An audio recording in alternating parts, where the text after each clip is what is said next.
Padre, te damos muchas gracias, Señor, por este día que tú nos has dado, que nos has regalado, Señor.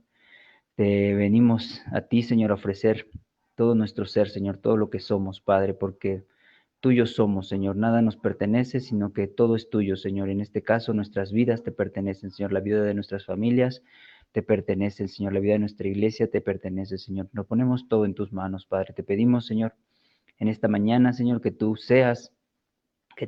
guíes, Padre Santo, este devocional que hoy vamos a tener acerca del capítulo 3, Señor, de el libro del contentamiento cristiano. Señor, te pedimos que puedas, Señor, abrir nuestro corazón, nuestro entendimiento, Señor, para que esta palabra que vamos a estudiar, Señor, pueda ser puesta por obra, Señor, nos lleve a la reflexión, al arrepentimiento, Señor, y a las buenas obras, Padre.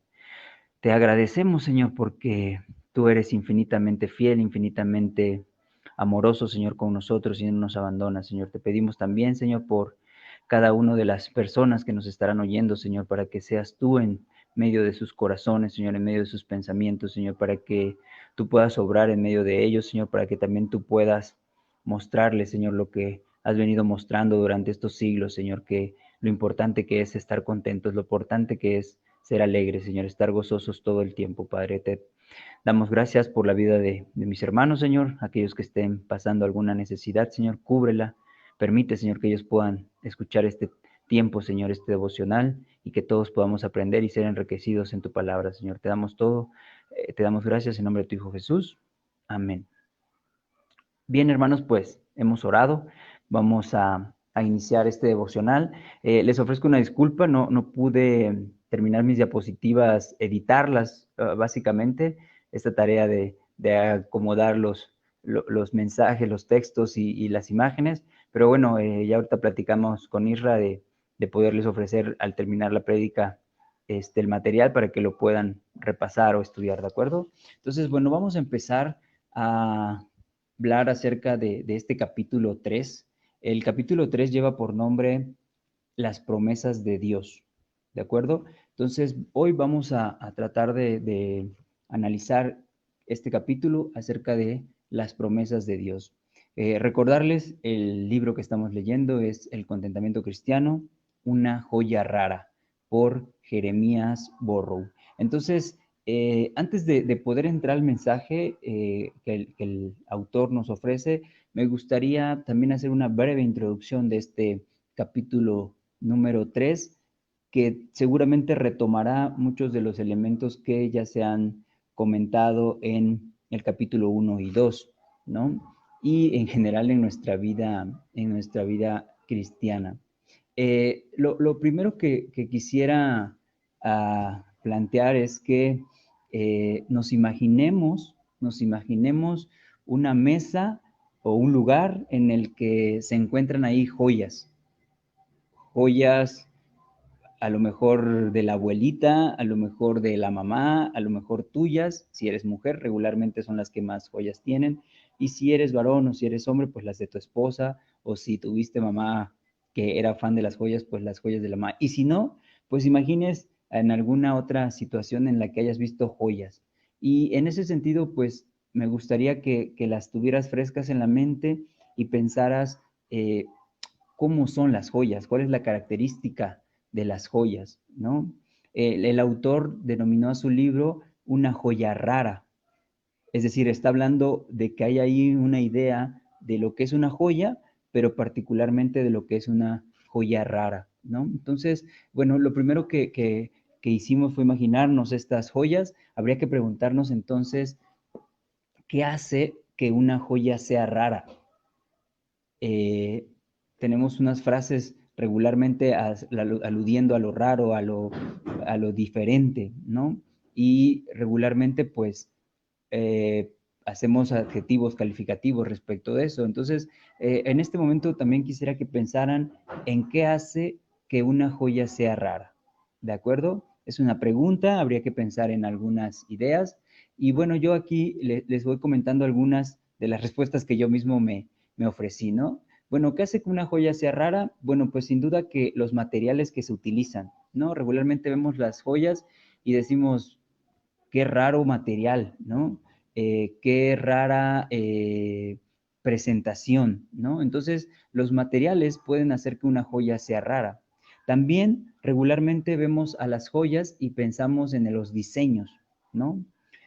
Vas a una joyería, tal vez, has ido a una joyería y ves las joyas o las que te has imaginado, que te pedí que te imaginaras, y dices, esta tiene un diseño no común, diferente. Entonces, eso también las puede hacer una joya rara. La forma, a lo mejor tiene picos, a lo mejor tiene piedras con un color muy llamativo, en fin. El diseño, pues, puede ser otro elemento para considerar una joya rara. Otro elemento puede ser su precio. Me refiero al valor, ¿no? El valor económico que pueda tener, ¿no? Yo sé que para algunos, más que rara, lo económico es caro, pero en general, pues también podríamos decir que está tan rara en el sentido de los materiales y del diseño y además en cuanto a costos, ¿no? Muy elevados, que regularmente es lo característico de las joyas raras, ¿no? Muy caras además. Otro elemento puede ser que la haga quién la creó, ¿no?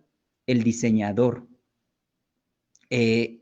También otro elemento es cómo fue creada, ¿no? Regularmente nos preguntamos, esa joya, perdón, es artesanal, esa joya es de taller, de laboratorio más elaborada. Eso también la puede hacer una joya rara. Otro elemento importante que podríamos caracterizar por una joya rara es el tiempo histórico, ¿no? Digo, si tu abuelita fue muy afecta a las joyas, a lo mejor las joyas que tu abuelita usaba te parezcan raras en relación con las que actualmente ves o has visto. Entonces también el tiempo histórico, el momento histórico en el que fue creada, eso hace que la joya sea rara. Entonces tenemos algunas características que hacen a las joyas raras, ¿no? Reitero, los materiales, quién la diseñó, su precio, cómo fue creada tal vez, si fue artesanal, si fue en taller, si el tiempo histórico y por último, seguramente también su apariencia, ¿no? El cómo la observas, cómo el diseño pues en sí, pero también lo que te implica entender o ver la joya como la impresión visual, ¿no? Entonces, buscando una definición acerca de lo que es una joya, yo encontraba que una joya es un objeto de uso personal, ¿no? Está claro que es algo material. Una joya es algo material, es un objeto de uso personal. Pero lo interesante de la joya, y es ahí un poco en donde quiero hacer el énfasis, más allá de lo material, más allá del objeto, es que es algo, ese objeto tiene un valor simbólico, tiene un valor muy elevado, ¿no? Y que además expresa una serie de intenciones. Es decir, están ahí, en las joyas están impregnados nuestros sentimientos, nuestros estilos personales, nuestras tendencias hacia algo, ¿no? Y sin duda, todas esas intenciones suman un valor a todo lo que se tiene, ¿no? Entonces, una joya es un objeto de uso personal que tiene un valor simbólico muy elevado y que además expresa una serie de intenciones y que suma valores, ¿no? Es decir, todos esos sentimientos, todas esas emociones, toda esa carga personal que tomamos frente a una joya, eso la hace una gran joya. Además, como más valores sume, entre más valores sume, más será una joya. Y como menos valores tenga, menos será su rango de joya, ¿no? Es decir, el valor que se le da es muy importante. Esta definición la tomé de una página de una joyería. Ellos, por hacer publicidad, evidentemente, por vender, le dan esta intención al significado de lo que es una joya y es bueno. Entonces, en ese sentido, me parece que el autor está planteando que el contentamiento cristiano es una joya, es algo de gran valor o que tendría que tener un gran valor. Y en ese sentido, aludiendo un poco a la cuestión de para nosotros como cristianos, ¿qué es una joya? Bueno, pues está claro que la joya de un cristiano, simbólicamente, evidentemente, es Dios. Dios es nuestra gran joya, es nuestro gran valor, ¿no? Es algo que suma valores, es algo que tiene muchos, muchos valores y en ese sentido el Padre, el Hijo y el Espíritu Santo son nuestra gran joya, ¿no? También podríamos pensar de manera figurada, de manera imaginativa, haciendo uso del figurativo, que para Dios, los creyentes, sus hijos, somos una joya, ¿no? Somos esa piedra preciosa, esa rosa frágil, ¿no? Las mujeres, pensando en ellas prácticamente, pero está claro entonces que el autor está identificando que el contentamiento cristiano es una joya, pero además es rara, ¿no? Y que eso la hace no tan común y no tan conveniente para muchos, ¿no?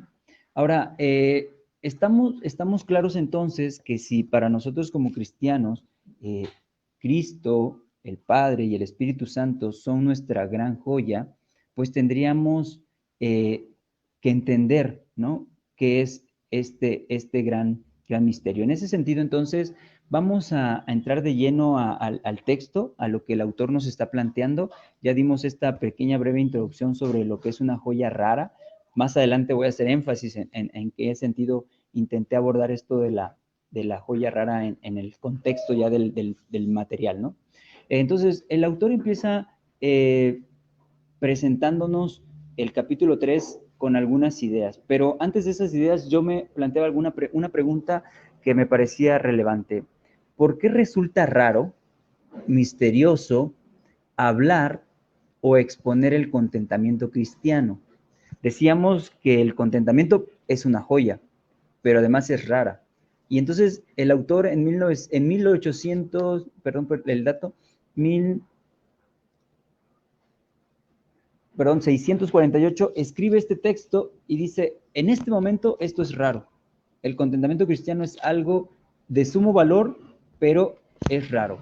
Seguramente el contexto histórico en el que se desarrollaba, pues había ciertas condiciones, ¿no? En las que se podría estar presentando. Entonces, ¿por qué resulta raro, misterioso, hablar o exponer el contentamiento cristiano? Bueno, yo me respondía a esta pregunta y pensaba en que resulta raro, misterioso hablar o exponer el contentamiento cristiano porque entre los cristianos, evidentemente, existe una constante lucha entre lo que pensamos y lo que sentimos. Es decir, estamos rodeados de mucha información que a veces nos hace pensar algo y a veces nos hace sentir algo. O pensamos y sentimos cosas a partir de toda esa información que recibimos. Entonces, es raro hablar o exponer el contentamiento cristiano por esta lucha que está en nuestra mente y en nuestro corazón, en las intenciones de nuestro corazón, ¿no? Algunos personajes bíblicos que tuvieron estas luchas constantes entre lo que pensaban y lo que sentían, muchos, muchos. Ayer el pastor en la prédica nos exponía a Job. Eh, eh, hemos visto esta historia, ¿no? Y estamos claros que en las condiciones, en la situación que estaba viviendo Job, había una lucha entre lo que pensaba y lo que sentía. En algunos momentos la Biblia plantea lo que pensaba Job, pero también en algunos momentos plantea lo que sentía Job, ¿no? El pastor ayer hacía una remembranza, si no pudiste ver el mensaje ayer, te invito, hago la promoción, yo ayer le decía, oye hijo, ya me adelantaste la prédica de hoy, pero tiene sentido respecto de este ejemplo de Job, viendo estas luchas entre lo que él pensaba y entre lo que él sentía, ¿no? Entonces, es importante que podamos ver esos ejemplos, ¿no? El pueblo de Israel es otro ejemplo, ¿no? Pensaban algunas cosas, sabían pues algunas cosas, pero también sentían otras. Y esa lucha los hacía pues a tomar acciones, ¿no? Ya vimos a David también en algún momento cómo tuvo esas luchas entre lo que pensaban, entre las ideas que él tenía y lo que sentía, ¿no? En algún momento David llegó a pecar por sus sentimientos, por las intenciones de su corazón. Y muchos personajes bíblicos que hemos estudiado, tenemos claro que tenían esa lucha entre lo que pensaban y lo que sentían. En ese sentido, entonces, resulta raro, misterioso o extraño hablar o exponer el contentamiento cristiano porque es un tema en el que hay luchas en nuestra mente, hay luchas en nuestras emociones, ¿de acuerdo? Ahora, es algo que estábamos diciendo, es que la relación entre lo que pienso y lo que siento me lleva a actuar, me lleva a comportarme.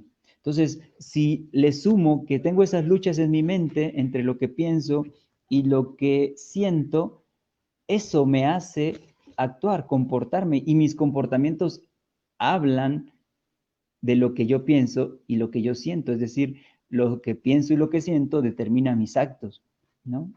Ahora, acuérdate en alguna situación X que has estado pensando y que has estado sintiendo, y hay una lucha, ¿no? Ahí está el, el, el el bueno y lo bueno y lo malo, a lo mejor, aludiendo a estas figuras retóricas del ángel y el diablito, ¿no? Que están ahí diciéndote aquí en la derecha y a la izquierda, tú sientes esto, tú piensas esto, y ahí está la lucha entre esas consideraciones. Además, recordemos que, bueno, el diablo anda como león rugiente queriendo devorar presas, ¿no?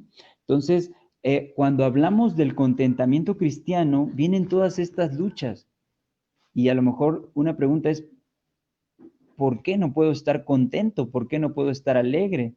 Y bueno, ya lo dijimos, porque tus pensamientos y tus sentimientos están en la lucha y eso hace que tú actúes y a veces gana más las emociones, ganan más los sentimientos y a veces aunque lo sabes y lo crees, te gana la emoción y actúas de una manera. Entonces, es importante que podamos poder identificar que esas luchas hacen que sea tan controversial, que sea tan raro, que sea tan misterioso hablar del contentamiento cristiano. En ese sentido, Dios ha prometido que el diablo nunca podrá vencernos. Y eso nos da aliento, eso nos da ánimo, ¿no? Yo tengo estas luchas entre lo que pienso y lo que siento, pero Dios prometió que el diablo nunca podrá vencernos completamente.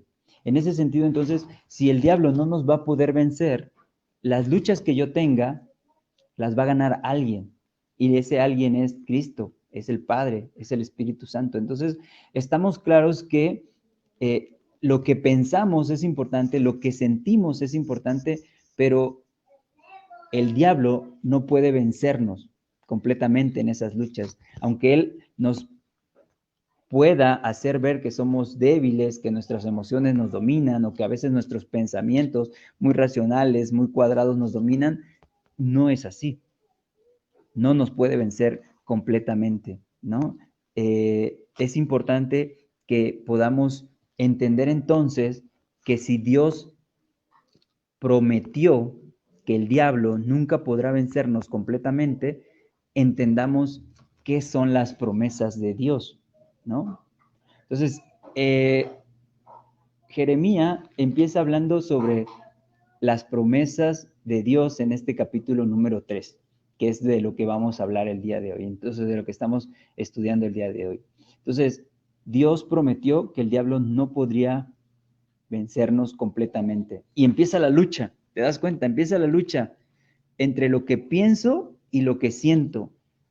No, pero es que el diablo anda como león rugiente y seguramente me va a devorar. Y es que si no leo la Biblia, y es que si dejo de orar, esos son pensamientos, son sentimientos, están ahí implicados.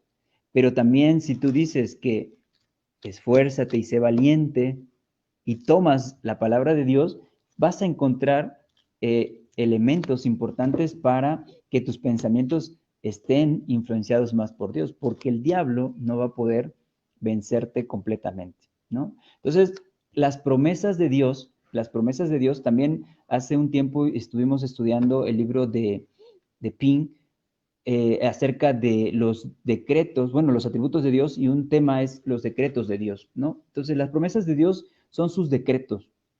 Como vimos en el texto anterior, el estudio anterior, los decretos están expresados en las escrituras. O sea que todo lo que deberíamos pensar está en la Biblia. Todo lo que deberíamos de sentir está en la Biblia.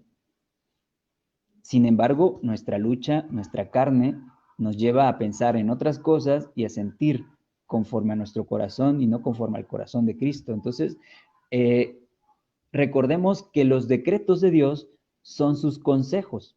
O sea que todo lo que está escrito en la Biblia son consejos de Dios. Y ese consejo, ese decreto que está en la Biblia, es el consejo de su voluntad. Es lo que Dios quiere que sea para nuestra vida. Y entonces está la lucha, que es lo que Dios quiere en su perfecta voluntad para mi vida. ¿Será algo bueno? ¿Será algo malo? Y está la lucha entre lo que piensas y en lo que sientes, ¿no? Pero es que yo soy un hijo de Dios. Sí, pero mira cómo te comportas. Y entonces ya el sentimiento te gana y dices, sí, la verdad que sí, le fallo a Dios. Entonces está esa lucha respecto de cómo manejar las promesas de Dios, ¿no? Dios ha hecho muchas promesas a todos los que creen en Cristo Jesús. La Biblia es un libro lleno de promesas. Todas las promesas de Dios son el resultado de su gracia, es decir, son concedidas a aquellos que no las merecen. Dios escribió en la Biblia todos sus decretos. Él conoce el pasado, el presente y el futuro. Ya está escrito todo. Entonces, en la Biblia está claro que por gracia somos salvos. No merecíamos nada, no merecíamos nada y fuimos salvados por gracia. Entonces, todo lo que está escrito en la Biblia es la voluntad de Dios y la voluntad de Dios es buena para mi vida. Todas las acciones, todo lo que pasa en mi vida son buenas para mi vida. Y entonces empezamos a ver, ¿y esta pandemia es buena para nuestras vidas como cristianos? ¿Y que no tenga yo trabajo es bueno para mi vida como cristiano? ¿Y que esté yo al pleito todos los días con mi familia ahorita con el confinamiento es bueno para mi vida? ¿Y que no me alcance para poder alimentar, cubrir las necesidades de mi familia es bueno para mi vida? Está escrito en la Biblia, todas las promesas de Dios son el resultado de su gracia. O sea que no merecíamos que se nos fuera concedida esa gracia y la recibimos. Pero está la lucha ahí, ¿no? Yo sé que Dios ya tuvo gracia de mí, tuvo misericordia de mí, pero viene un poco lo que veíamos con Claudio el sábado. Vamos en oración a Dios y vamos como las víctimas, porque no lo merecíamos, pero nos hacemos las víctimas. Dios, esta pandemia, ¿cuándo se va a acabar, Señor? Ya llévatela. Dios, pero es que no tengo trabajo, Señor. Soy tu hijo y no tengo trabajo. Vamos a Dios. Y lo hacemos regularmente como hijos de Dios y es una tendencia natural. Pero este libro nos está llevando a otras ideas, este libro nos está llevando a otros planteamientos acerca de cómo debemos afrontar esa situación. Entonces dice que o la gracia de Dios se fue concedida a aquellos que no la merecían. Entonces, si no lo merecíamos, ¿por qué hacernos las víctimas? Dios es justo y no puede pasar por alto el pecado. Jeremías plantea esta idea de que Dios es justo y no puede pasar por alto el pecado. O sea que, aunque estén estas luchas en mis pensamientos y en mis sentimientos, Dios no va a pasar por alto nuestros pecados. Ay, Diosito, perdóname, es que me dejé llevar por mis emociones. Pecaste. Y Dios no va a pasar por alto tus pecados, aunque hayan sido por tus emociones o por tus pensamientos. Ahora, está claro que Él determinó ayudar y tener misericordia de algunos solamente. Y esos de los cuales Él tuvo misericordia, los salvó. Entonces, estamos confiando en que Dios nos salvó. Hice las comillas porque está esa lucha. ¿Yo seré verdaderamente salvo? Mis sentimientos me llevan a pensar de una manera, pero mis pensamientos me deberían llevar a pensar de otra manera. Yo soy salvo por gracia de Dios. Y si soy salvo por gracia de Dios y lo pienso, mi sentimiento debe estar ligado a ese pensamiento y entonces actúo como hijo que es salvado por gracia de Dios. Pero en la vida cotidiana no es tan pronto, no es tan así. Ojalá que fuera así, pero no es tan así porque está esa lucha. Nuestros pensamientos, nuestros sentimientos están ahí afectándonos y entonces eso que Dios ya decretó, eso que Dios ya habló a nuestra vida, lo ponemos como en duda, porque el diablo anda como león rugiente queriendo devorarnos. Y está bien que él haga su tarea, pero Dios no va a dejar que él nos venza completamente. Ya vimos lo que le pasó a Job. Dios permitió que Job fuese zarandeado en el sentido de lo que se le presentó a su vida. Y Job en algún momento por sus sentimientos dijo cosas de Dios. El pastor ayer lo explicaba, que sí hubo esos pensamientos, sí hubo esos sentimientos en Job, porque era humano, no era perfecto como Cristo. Pero está claro entonces que fuimos salvos por gracia. Las promesas de Dios es que somos hijos salvados por gracia, y salvados por gracia implica que no lo merecíamos y entonces por lo tanto no tenemos que hacernos las víctimas y estar seguros de que Dios no nos va a abandonar. Pensar acerca de la certeza de lo que Dios ha prometido ayuda a los creyentes a que sean felices. Si Dios te ha hecho salvo por gracia, amén, hermano. Aleluya. Gracias a Dios que somos salvos por gracias. Y entonces no tengo la mejor sonrisa, pero es la sonrisa, la manifestación de que somos felices. Una cara agradada, una cara que busca mostrar esa felicidad. Los creyentes, al pensar en la certeza de lo que Dios ha prometido, debemos ser felices. Ahora, ¿en dónde están esas certezas? Ya lo dijimos, en las Escrituras, en la palabra de Dios. Todo lo que está en las Escrituras es la certeza de lo que Dios ha prometido. Todo. Dios es un Dios de amor y sintió lástima por los pecadores. Eso también lo hemos estudiado, pero como ya decíamos hace ratito, la gracia de Dios nos hizo que nos salvara. Merecíamos un castigo, pero como no podíamos salvarnos a nosotros mismos, envió a su Hijo Jesucristo para salvarnos. Pero entonces, si pensamos acerca de la certeza de lo que Dios ha prometido, eso nos debe hacer felices, hermano, y esos versículos ahí medios duros, fuertes, ¿también aplican para nosotros los cristianos? Acuérdate, lo que Dios ha prometido, pensar en la certeza de lo que Dios ha prometido, nos debería hacer felices. Y si estamos como Job, bueno, gózate, alégrate. Vamos a ver algunos versículos que podrían ayudarnos a poder pensar acerca de la certeza de lo que Dios ha prometido y ver si con eso que Dios ha prometido somos felices. Primera de Juan 2:25. Y esta es la promesa que Él nos ha hecho, la vida eterna. Oh, Dios me prometió vida eterna. Feliz, gozoso, alegre, y lo puedo manifestar. Ahora, cuando en la realidad, cuando en mi vida cotidiana venga una situación, va a empezar la lucha entre mis pensamientos y mis sentimientos, y eso me va a hacer actuar.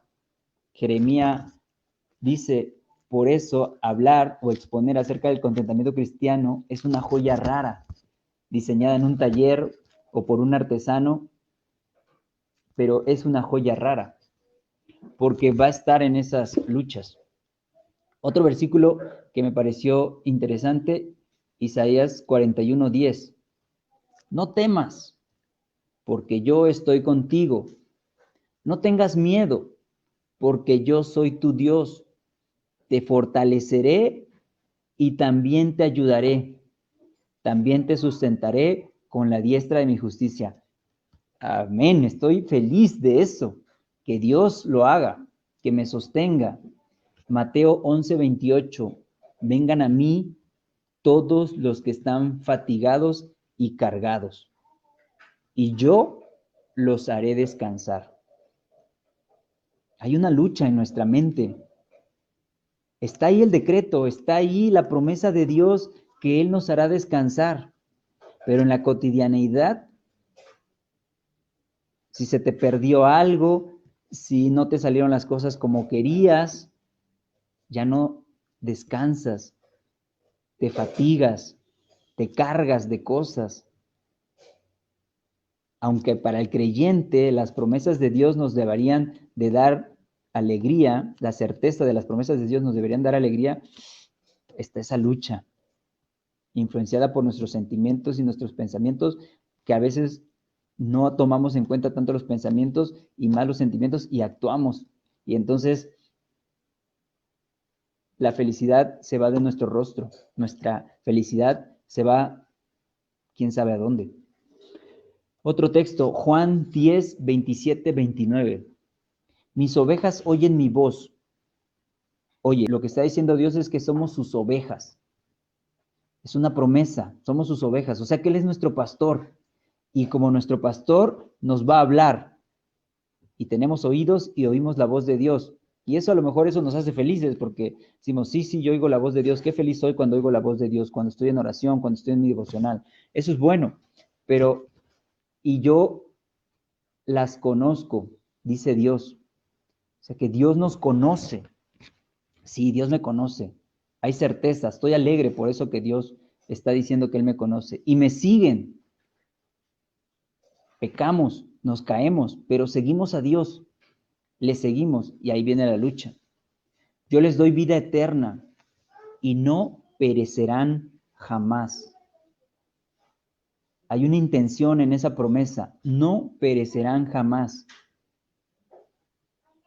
No sufrirán, dice el texto, y nadie las arrebatará de mi mano. Mi Padre, que me las ha dado, es mayor que todos y nadie las puede arrebatar de las manos del Padre. Hay que estar alegres por esta promesa de Dios.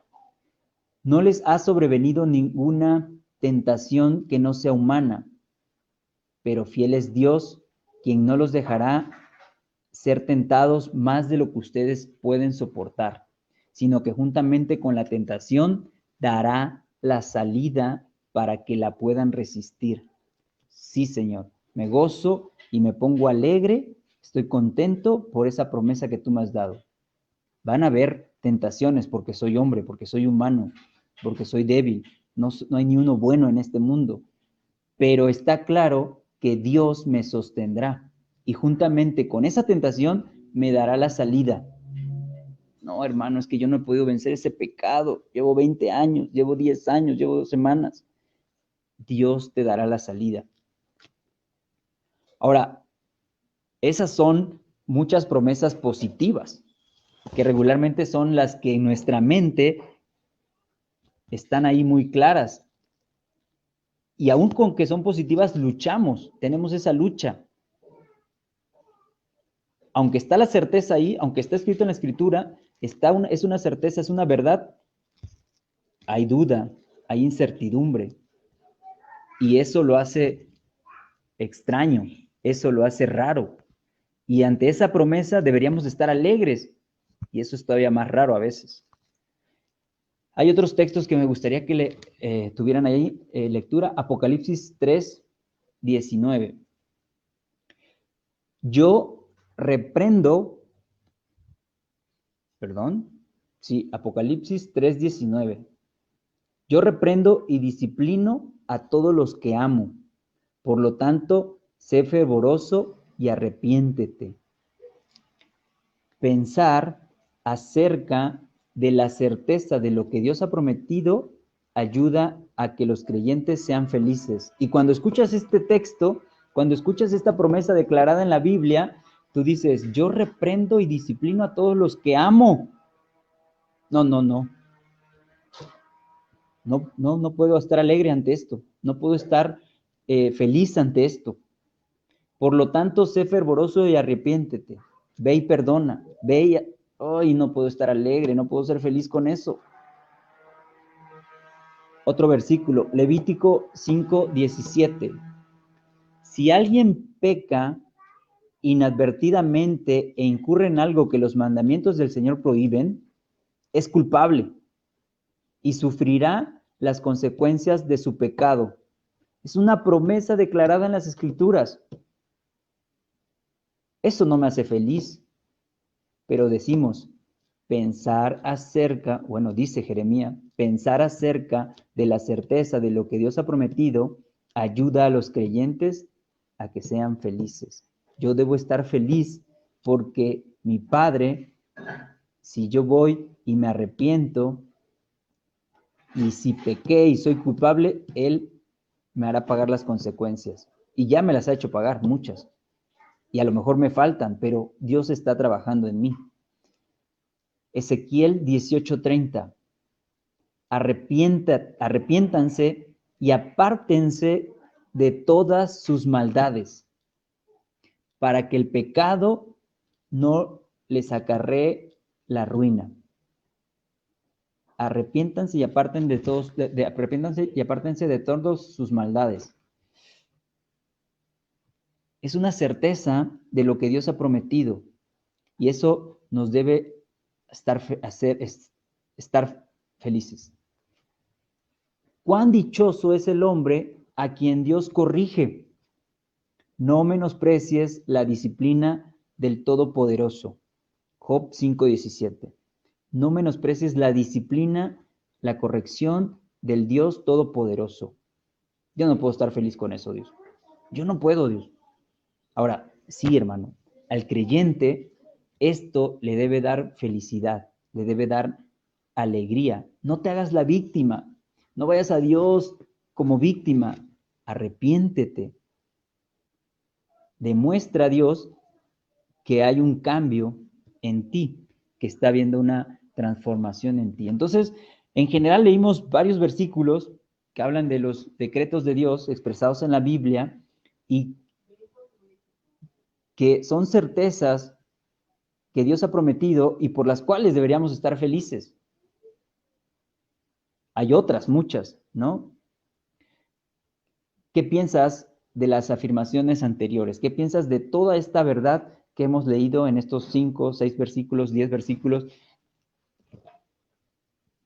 No, pues es que en los que hay que hacer cosas distintas a las que hago, pues sí me va a costar. El diablo anda como león rugiente, pero Dios no va a permitir que te venza completamente. Entonces ahí está la realidad, que podemos tomar esas promesas de Dios para no debilitarnos. Al contrario, por supuesto, hay que reconocer que somos débiles, pero también entender que Dios es un Dios de justicia. Pongamos algunos casos cotidianos que ponen en lucha nuestros pensamientos y nuestros sentimientos, aún y cuando están ahí las promesas de Dios. Y que esos casos cotidianos nos quitan la felicidad, nos quitan la alegría. Vas a salir de tu casa y se te han olvidado las llaves. No las encuentras, pues. Olvidado dónde las dejaste. Y entonces, si aquí las tenía, pero ¿qué pasó? Seguro alguien me las agarró. Es que todo el universo está orando contra mí. Tengo que llegar a esa junta. Mira qué hora es. Y entonces, tristeza. En el trabajo te corren, tus compañeros son especiales y hay que tratar con ellos la palabra de Dios, pero te demuestran y te están haciendo cosas difíciles, pasar cosas difíciles, no puedo estar feliz ahí. En fin, hay situaciones en la vida cotidianas en las que para el cristiano entra esa lucha entre nuestros pensamientos y nuestros sentimientos, y aun y cuando conocemos las certezas de las promesas de Dios, batallamos. Regularmente pasa esto, porque ya lo veíamos en el capítulo 1 y 2, porque nuestra perspectiva de la felicidad no está centrada en la palabra de Dios, sino en lo del mundo, en lo que este mundo nos ofrece. Entonces, hay que dar vuelta a esa perspectiva, y entonces nuestra felicidad como cristianos, como creyentes, debe estar definida por la palabra de Dios. Dios es justo. Dios va a hacer pagar por nuestros pecados. Y eso me debe hacer feliz. Lamentablemente, hoy en día, el cristiano parece ser un espécimen extraño, ¿no? Es decir, un cristiano feliz, contento, alegre, que piensa en la certeza de las promesas que Dios le ha dado, es un espécimen extraño. Y eso te hace a ti a la vez claudicar o cambiar tu perspectiva, ¿no? Regularmente vemos a las personas felices o que generalmente muestran cierta felicidad como extrañas. ¿Y ese cómo le hace? ¿Y qué trae ese chavo que no, nada, no? Porque él está confiado en las promesas, tiene certeza en las promesas que Dios ha puesto para su vida en la palabra de Dios. Entonces, en el año en el que Jeremías plantea el libro, dice que un cristiano alegre, 1648, un cristiano alegre era un espécimen raro. Ahora, el cristiano alegre tenía que ser este que estaba, se agradaba, feliz con todas las promesas que Dios había puesto para su vida, a pesar de las circunstancias. Entonces, es importante que en esta actualidad, en este momento, nos preguntemos, ¿los cristianos alegres seguimos siendo un espécimen raro? O a lo mejor habría que preguntar, ¿existen los cristianos alegres? Sí los hay, sí los hay. Dios nos ha creado a todos así. Pero entonces, no estamos diciendo que no podamos ser felices. Lo que estamos diciendo es que está esa lucha entre nuestros pensamientos y nuestras emociones, y eso nos hace actuar. Y aunque tenemos la Biblia en nuestras mentes y grabadas en nuestro corazón, actuamos de manera distinta, hablamos de manera distinta.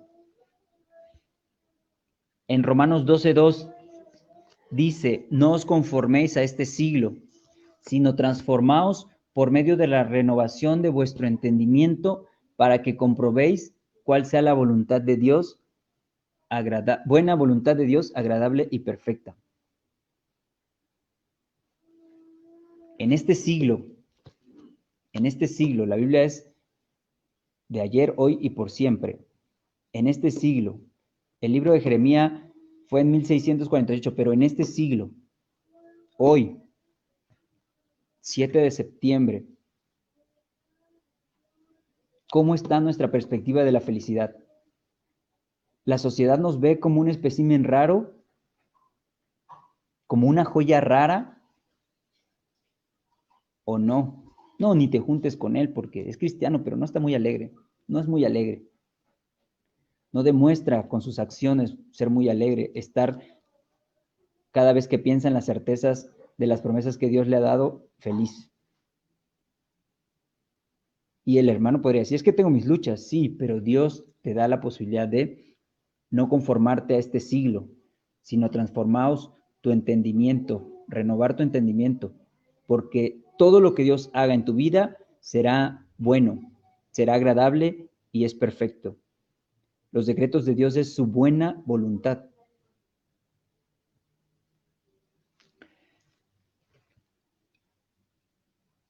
El autor entonces nos da algunas afirmaciones muy importantes. las cosas que Dios promete otorgar son para toda la eternidad. Aunque tengas tus luchas respecto a si eres un cristiano alegre, en tu mente, en tus pensamientos, debe estar clara esta afirmación. Las cosas que Dios ha prometido son para toda la eternidad. Y eso te debe mantener alegre. Te debe mantener alegre. Las promesas son dadas a los creyentes como individuos y en una forma personal. Esfuérzate y sé valiente. No, eso no es para mí. Es una promesa de Dios y fue dada a ti aún como eres, a pesar de cómo eres. Victimizamos a veces, ¿no? Y decimos, es que soy débil. Es que yo tengo características distintas. Bueno, pero Dios te ha dado esa convicción de esforzarte y ser valiente. Las promesas que Dios ha dado son de gran ánimo para los creyentes. Pero las positivas, ¿no? No. También aquellas en las que hay que enfrentar problemas y decepciones. Aun cuando el futuro sea incierto, las promesas de Dios nos deben dar ánimo. No sabemos qué va a pasar en un año, en 2 años. Esa idea de la nueva normalidad, como que todavía no está muy clara, ¿no? Por esta pandemia que estamos viviendo. Pero aun y cuando no hay un futuro cierto, todo está incierto, las promesas que Dios ha dado deben de darnos ánimo, nos deben dar felicidad, mucha alegría, aún en los problemas, aún en las decepciones. No, es que tú no sabes cómo me va en la vida. Tú lo dices porque eres pastor y te va muy bien. Tú lo dices porque eres diácono y te va muy bien. Tú lo dices porque estás frente a un grupo pequeño y todo te va muy bien. No, no, no, no. Todos tenemos nuestras luchas, pero aun y cuando el futuro sea incierto y aun y cuando haya dificultades, problemas y decepciones, las promesas de Dios son de ánimo para todos los creyentes. Los creyentes que tienen que enfrentarse con sufrimiento, o los creyentes cuando se enfrentan al sufrimiento, podrían preguntarse, ¿por qué Dios estoy sufriendo? Y entonces está esa lucha ahí. Pero también en la Biblia, como veíamos hace ratito, hay textos que han puesto a sufrir. Y uno podría decir, esos no son para mí, porque yo como creyente no debo sufrir. No, sí, en este mundo tendrás aflicción. Y es una promesa de Dios, es un decreto de Dios, está en la Biblia. En este mundo tendrás aflicción. Entonces hay que estar triste. No, hay que estar alegre. Hay que confiar en la certeza de la promesa que Dios ha dado. Este mundo es pasajero. Nos espera una salvación, nos espera una vida diferente. Ah, pues hay que estar alegres, hay que estar felices. Entonces, no hay que malinterpretar esos textos y decir, es que esos no son para mí. Algunos que leímos, ¿no? Dios corrige al que ama, ese no es para mí. No, sí, porque te ama, ¿no? Esos textos en los que parece que Dios no ha cuidado detalle como sus hijos y en los que nos va a enfrentar a problemas y a situaciones difíciles, en vez de alejarnos, nos deben de hacer confiar más en Él. Y a la vez confiar en que Dios nos está cuidando todo el tiempo, nos está guardando del mal. Acuérdate, el diablo no podrá vencerte completamente. A Job, el diablo no lo venció completamente. A David, el diablo no lo venció completamente. Jesús fue tentado, ¿te acuerdas? En la cruz. Y el diablo no lo venció. El diablo no nos va a vencer completamente, pero hay que esforzarnos, hay que ser valientes. Entonces, aun y cuando estén pasando las situaciones difíciles, debemos confiar en que Dios está velando por nosotros y nos está guardando del mal. dice Dios, mío eres tú, pueblo mío escogido. Entonces está claro que las promesas de Dios se cumplen por un Salvador, Cristo. Cristo encarnó y vivió una vida de sujeción y obediencia al Padre. Y entonces, si Cristo se sujetó y obedeció al Padre, aún en los sufrimientos, ¿por qué tú y yo no? ¿Y por qué tú y yo sí queremos hacernos las víctimas? Y decir, Dios, no puedo estar contento con esta situación tan grave. Es una promesa de Dios, es un decreto de Dios, está escrito. Eso puede ser que tu vida cristiana no está afincada en las afirmaciones que Dios ha puesto en la Biblia. Y bueno, es un ejercicio de análisis. Por ahí Isra en el capítulo 2 nos decía, ahí les dejé una pregunta de reflexión. Esto también es un elemento de reflexión.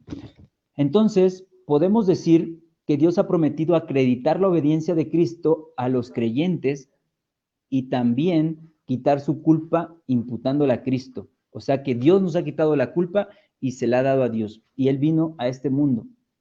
Y así concedernos el don de la vida eterna. Ahora, es Cristo entonces quien vino a ser ese intermediario, todos lo sabemos, todos lo hemos visto, por el cual hay que alegrarnos. Él ya pagó todo. No lo merecíamos, pero Él lo pagó.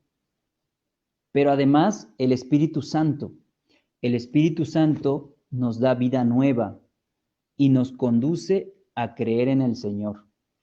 O sea que si tú eres creyente, el Espíritu Santo debe morar en ti. Y Dios dejó al Espíritu Santo para que nos consolara. No, Dios, nadie me puede consolar en esta situación. No puedo tener un consolador. Estás en contra de las promesas de Dios y eso no te va a hacer feliz. ¿No ves cómo está este mundo? Estás pensando más en el mundo. Acuérdate, tenemos pensada nuestra vida para vida eterna. La muerte de Cristo y el Espíritu Santo que nos fortalece nos dan las herramientas para vencer el poder del pecado. Ahora, si Cristo vino a pagar por nosotros y Dios lo tomó a Él para imputarnos nuestras culpas, tenemos como regalo la salvación. Cristo ha obtenido la eterna y segura salvación de su pueblo. Eso es para estar alegres, eso es para estar contentos, gozosos. Bien, vamos terminando. Los creyentes que conocemos las promesas que Dios tiene para nuestra vida, que están escritas en la Biblia, tenemos más motivos para estar seguros de que Dios cumplirá su palabra. Vemos la obra de Cristo como la mejor manera en poder seguir al Padre. Dios puede usar cosas difíciles para disciplinarnos. Sí, no te hagas la víctima. Dios puede usar cosas difíciles para disciplinarnos. Las joyas tienen que pasar por mucho calor para ser moldeadas, ciertas joyas. Entonces, Dios puede hacer con nosotros lo que quiera para disciplinarlos. Dios es nuestro Padre. Si los padres terrenales disciplinamos a nuestros hijos porque los amamos, Dios, que es nuestro Padre, también lo puede hacer. Y ante ello hay que estar contentos, hay que estar alegres. Seguramente es consecuencia de una mala decisión, de no haber consultado a Dios, pero aún y así, Dios tiene el derecho de hacer con nosotros lo que le parezca. Quitarnos cualquier cosa. No, Dios, todo menos eso. Pero siempre en todo para nuestro bien. Aun y cuando en ocasiones parece que nos está haciendo daño Dios, no es así. Tú podrías decir, es que poner el oro al fuego ardiente es hacerle daño. No, va a salir esa joya preciosa, va a salir ese elemento importante que admiraremos tal vez. Entonces, ningún daño espiritual y eterno puede ocurrirnos como creyentes, como hijos de Dios, cuando pensamos confiadamente, con certeza, de las verdades que Dios ha dicho para nosotros. Dios siempre hace todo para el bien de los creyentes. Todos sabemos que Dios hace todo para el bien de los creyentes. Y hace todo, siempre hemos dicho esta alusión a todo, como todo. No es que algunas cosas, todo. Dios siempre hace todo para el bien de los creyentes. Entonces, si Dios hace todo para el bien de los creyentes, ¿yo por qué me hago la víctima? ¿Cuándo te vas a ir, COVID? No, en la reunión de oración del sábado decía Claudio, oremos para que el COVID permanezca, pero que permanezca y que se haga la voluntad de Dios. Y que si esto va a permitir que más almas vengan a Él, aleluya, gracias a Dios, hay que estar contentos. Y no estemos pensando en que es que no puedo salir, es que no puedo acá, es que no puedo allá, nos victimizamos. Es que mira cómo está esto, es que mira cómo está aquello, ya no aguanto aquí, ya no aguanto allá, nos victimizamos. No, esas promesas Dios las ha puesto para nosotros porque son para bien. Bueno, estas cosas, situaciones son para bien. Entonces, todas las promesas apuntan al cielo y nos enseñan que el placer y el gozo del cielo puede ser disfrutado aquí y ahora. Muchos cristianos están esperando dos vidas, ¿no? La vida en la tierra y la vida en los cielos. Y sí, Dios ha dicho que la vida en los cielos va a ser diferente, pero se puede vivir en la tierra como va a ser el gozo en el cielo. Y Jeremías en 1600 lo estaba diciendo. Cristianos, creyentes, el contentamiento en Cristo es posible. Disfrútenlo, aquí y ahora. Y nos dejó esa joya para que ahora, en 2020, podamos decir, sí, cristianos, creyentes, disfrutemos aquí y ahora las promesas que Dios ha puesto, porque apuntan al cielo. Las promesas de Dios son inquebrantables, hermanos. A veces dudamos, ¿verdad? Y eso nos hace también. David tenía una confianza total en la fidelidad de Dios y sabía que Dios cumpliría su palabra. En algún momento dudó, pero sabía que las promesas de Dios eran inquebrantables. Eso nos va a dar gozo, hermanos. Eso nos va a dar alegría todo el tiempo. No te desampararé, ni en las buenas ni en las malas. No te desampararé. Te voy a disciplinar, ni en las buenas ni en las malas. Las promesas de Dios son inquebrantables. Dios es justo. Dios está en contra del pecado. Lo que le ocurre a los hijos de Dios es una parte del plan divino para su bien. Hablábamos de las joyas y decíamos que hay joyas raras, ¿no? Pero quien diseñó la joya, quien la estuvo elaborando, sabía que todo lo que estaba haciendo era para sacar algo precioso. Dios está haciendo lo mismo con nosotros. Somos sus hijos y todo eso que está haciendo es parte de su plan divino para nuestro bien, para hacer esa joya preciosa, contenta, alegre, que aunque para muchos seamos raros, para muchos seamos extraños, misteriosos, porque nuestra felicidad está en lo que Dios ha dicho para nuestras vidas y no en lo que en este mundo nos está ofreciendo. Entonces, me gustaría concluir con una imagen. Cuando les enviemos las diapositivas podrán verlas. Seguramente te ha pasado que estás trabajando en la computadora, digo, nuestras computadoras caseras de 2 gigas de RAM, hasta las de 8 también, de 8 gigas de RAM, y con poca memoria para almacenar información, y de repente quieres hacer algo, hay una ventaneada, hoy a Israel le estaba pasando, quieres hacer algo y se traba. Y entonces empiezan a aparecer esos iconitos así como de cargando, dice ahí, ¿no?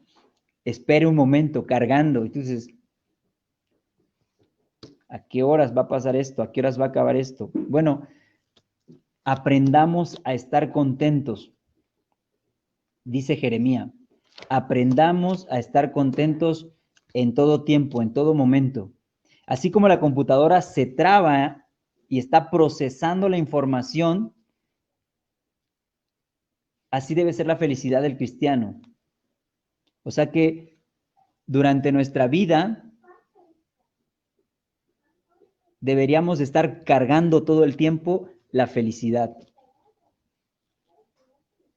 Ya sea en situaciones en las que hay incertidumbre, ya sea en situaciones en las que hay certeza, ya sea en situaciones en las que no sabemos qué está pasando, en todas ellas nuestra condición como creyentes en Cristo debe estar cargando la felicidad. O sea que no hay que ir en busca de la felicidad, ya está la felicidad en nosotros. Procura ser feliz en y por Cristo Jesús. Bien, mis hermanos, pues vamos a orar para dar gracias a Dios por este tiempo. Sé que muchos tienen que cumplir con sus actividades laborales, aunque están en casa. Vamos a darte gracias, Señor. Gracias, Padre, por este tiempo, por esta oportunidad, Señor, que tú me has dado de poder compartir a mis hermanos este capítulo número 3, las promesas de Dios. Gracias, Señor, por esta oportunidad, por la disposición de mis hermanos de escuchar, Señor. Permite, Señor, que esto que hemos reflexionado, que esto que hemos analizado con base en tu palabra, con base en el libro, Señor, podamos ponerlo por obra, Señor. No permita, Señor, que las situaciones de este mundo, Señor, nos hagan perder nuestro enfoque en la felicidad, que eres tú, Cristo, que eres tú, Padre, que tú eres tú, Espíritu Santo. Nuestra felicidad no está en estas cosas materiales, en estas banalidades, como dice Salomón, que pasarán, que son como la espuma, Señor, sino en lo que tú has prometido para nuestras vidas, esa salvación, esa vida eterna, Señor. Permítenos, Señor, que podamos tener ese gozo todos los días para vivir en esta tierra, para poder ser luz también, como dice tu palabra, y poder llevar a otros este contentamiento durante todo este tiempo, Señor, que podamos entender que esas promesas, Señor, que tú has declarado, son para estar felices, son para estar alegres, Señor, y no para debilitarnos. Y al contrario, Señor, si hay debilidad, ir a ti, Señor, pedir fortaleza y saber, confiar, Señor, en que tú estarás obrando en nuestras vidas, tú estarás llevándonos, perfeccionándonos, Señor. Te pedimos por cada uno de mis hermanos, Señor, bendice mi vida, Señor, bendice a todos los que puedan compartírsele este mensaje. En el nombre de Cristo Jesús. Amén.